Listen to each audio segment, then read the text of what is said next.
Beatles Forever Facebook group. So anyway, I was going to write you guys a whole thing about the Grammys experience, but I'm always on my iPad and I don't really like to write on there a lot because it's not an actual keyboard, and I hardly ever use my laptop because my laptop's outdated and it's really slow. Anyway, so I decided to do a video log. How exciting is that? So of course I'm sitting in front of my shrine, which you guys have maybe already seen, I don't know. And then I had my Let It Be sweatshirt on today, so it all just seems so fitting. Okay, so anyway, let me start from the beginning. Yeah, so I heard that Ringo and Paul were going to be reuniting at the Grammys, and I right away started looking into every source I knew. Like, I even know a guy who's the sound guy for Colt Ford, and this country rapper who, I mean, he's not that big of a deal, but anyways, I like text my friend. I was like, hey, does Colt Ford have connections to the Grammys? Is there any way you could get me a ticket? And of course that didn't work out. But then I heard about the lottery group to be a seat filler, so I was like, oh my gosh, I have to try this, knowing that it would be a pretty big long shot because it was 32,000 people and they picked 300. I guess it was a lottery. It was just like a shot in the dark. But then we also had to send a full body picture of ourselves, which I thought that was a little strange. I said for security purposes. I don't know what security purpose that served, but anywho. Okay, so yeah, so I got in. Oh my gosh. So I get in and I waited in line for like 2 hours, which I was a little bit grueling because I was in a dress, but whatever. It's worth it for the reuniting of Paul and Ringo. Oh, but then, yeah, anyway, I ended up hearing that it's at the Tribute the next night, so I'm like, oh my gosh, and I would try to trade in my ticket. I'm glad I didn't, seeing as how I ended up going to the Tribute too, with Beth. She's wonderful. So where am I? Okay, so yeah, so I wait in line for like 2 hours, and it's like, ugh. Then finally we get in there, and they kind of just like start sectioning us off in a way, and they head us down like close to the floor. But then they already start filling us in because those seat filler people are like really serious about like, okay, you need to be here, you need to be there, da da da. So yeah, if they see an empty seat, they want it full. They don't care like who's taking it. They just want that seat full. So anyway, so we're kind of like, me and this girl that I'd made friends with, we were like right above the floor, I would say, like very close to the stage, but on that side, and we were like probably like 8 seats up or something. That was the first seat that I got to sit in. And so I was there for a little while, like during the beginning and Beyonce's performance, and then those people came and I was escorted into a different seat. So in the very beginning, the seat filler people that are in charge kind of like push you around. And then there's like 300 of us, there's 15 of them. They can't keep track of all of us. So there's a point where you kind of just start taking care of it yourself. Like you have to get out of your seat, you see an open one, you kind of just go grab it. So I was like, oh my gosh, I have to get down to the floor. Don't let him keep putting me in seats back here. And then also, if you happen to be without a seat at one point, they'll make you go to the back, and you can possibly be stuck in a holding area where you end up not getting to see part of the show. Thank goodness I was never put in a holding area.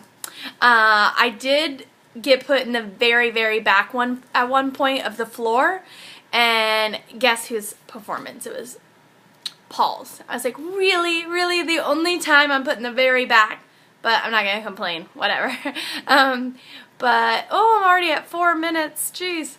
I hope you guys aren't getting bored with this. Anyway, okay, so let me see, where was I at? Oh yeah, so I make my way on down to the floor, and I find the first open seat that I can, and it was like right behind Bruno Mars and close to Taylor Swift. I was like, oh my gosh, this is amazing. And then Ringo's performance came, so it was like perfect timing. So I was like, I think like 3rd row for seeing him sing Photograph, and it was so great. I loved it. He just like bops around, he's like so cute and tiny. I just want to hold him, put him in my pockets. yeah, so then I did that, and I just moved around the floor. But I made sure to kind of stay close to that area where Paul and Ringo and all of them were, because I knew that I wanted to end up being able to get a seat close to them. Because like Jay-Z and Beyonce were on the other side, which that's cool, but I don't really care that much. I did get behind Pat Smear of Nirvana at one point, and I thought that was kind of cool because they're legendary, you know. But so anyways, I hang around that area. I'm taken to the back at one point when I lose my seat during Paul's performance, but then I like come back up, you know. And I was telling, you know, everybody that I've talked to about it, the thing that I really learned from this is that the people in charge of seat filling care a lot more about where you aren't than where you are. Like, they're not, like, concerned if you're sitting in Beyonce's seat. They could really care less. They just want you to be in a seat. So they're like, oh, open seat, take it. So it was really easy to be able, once I, you know, got a hang of it, it was easy to be able to stay around them. So, you know, I'm kind of in that area. People come back, I'll get up, look for another seat, and all of a sudden, there it was. It was like a big halo just shining. Seat right beside Yoko Ono. And I was like, ooh! I go and I sit down, and I had it, and I sat there, and I didn't say anything to her because I was super nervous. I didn't want to seem like I was bothering her or anything. And then when I sat next to her, I realized just how old she is. She was just kind of like frail, and she just seemed strange. I mean, I guess she is strange. We all know that. But, so anyway, she had to go present, and she left, and then I had to move over next to Sean Lennon. Oh my gosh, I sat next to Sean Lennon's son. It was amazing. He looked so much like him. It was crazy. I think I was just kind of sitting there like, how is this my world right now? Like, how is this possible? Oh my gosh, you guys, I'm talking so long. You probably aren't going to watch all this. I'm sorry. So anyways, yeah, I got to talk to Sean, though, because one of the other seat fillers moved seats, and she dropped some makeup, and I picked it up, and he thought it was his girlfriend's, and he was like, he's so, like, quiet and, like, mousy. It was very strange. But anyways, he was like, oh, I think that's my girlfriend's, and, like, was, like, asking her, and then he, like, took it out of my hands, and he touched my hand, and I was like, oh, and he thanked me, and I said, you're welcome. This hat is driving me nuts. Sorry, guys. So anyways, there was that experience. And then one of Sean's friends, or maybe it works for him, I don't really know. He comes and he needs that seat. So I was like, oh, okay. So I get up out of that seat and I like go around the corner of the aisle. And Paul is just like having the best time, just like dancing in the aisleway and stuff. And so I was like, oh my gosh, you have to say something, like, take this opportunity, you have to talk to him, you have to talk to him. Maybe this time you can actually get words out of your mouth. So as I'm going around, I like try and make eye contact with him, and it happens, and he smiles as he's dancing. He's just kind of like, and anyways, so we smile, and then I was like, you did a really good job tonight, and he just kind of like smiled and nodded, and he's like, thanks, and then he like slightly extended his hand to me, and I took it and I shook it, and then I took my other hand and held it like I was like a little 5-year-old, and I was like, it's so nice meeting you, and I like just like, I don't know, it was so funny, but that's like all I could do. But I'm just happy that I made sense this time, and that I was able to actually like say something. And I'm sure he could tell I was really excited again, because I literally was like, it was so nice meeting you.